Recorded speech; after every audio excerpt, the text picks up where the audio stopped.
কাজে এখন সকলেই চাকরি করছেন, সকলেই কাজে বেরোচ্ছেন, মা-বাবা দুজনেই কাজে বেরোচ্ছেন। কিন্তু যখন বাড়িতে ফিরছেন তখন টাইমটা কিন্তু ডিভোটেড থাকতে হবে বাচ্চার প্রতি এবং বাচ্চাকেও কিন্তু এই কোনো মোবাইল বা স্মার্টফোন বা টিভির থেকে একটুখানি কম, যতটা কম দেখা যায় ততই ভালো।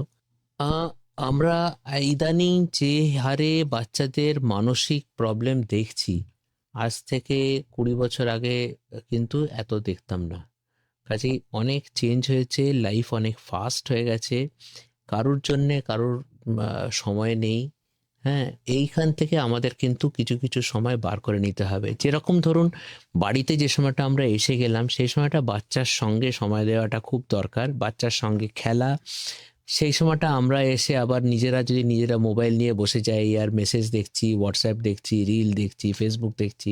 তাহলে কিন্তু বাচ্চার সঙ্গে কিন্তু টাইমটা একটা কোয়ালিটি টাইম আ দেয়া যাচ্ছে না।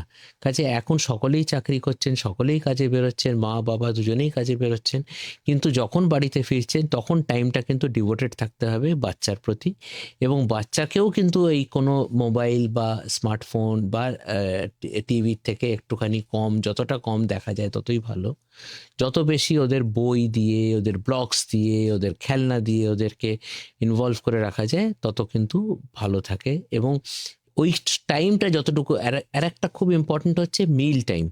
একটা অন্তত টাইম যদি করা যায় যেই সময়টায় সকলে মিলে একসঙ্গে বসে খেলো, সেইটুকুই কিন্তু একটা বিরাট একটা ফ্যামিলি বন্ডিং এবং বা সব দিক থেকে একটা সার্বিক উন্নয়ন বাচ্চার কিন্তু একটা মানসিক উন্নতির ইয়ে করবে।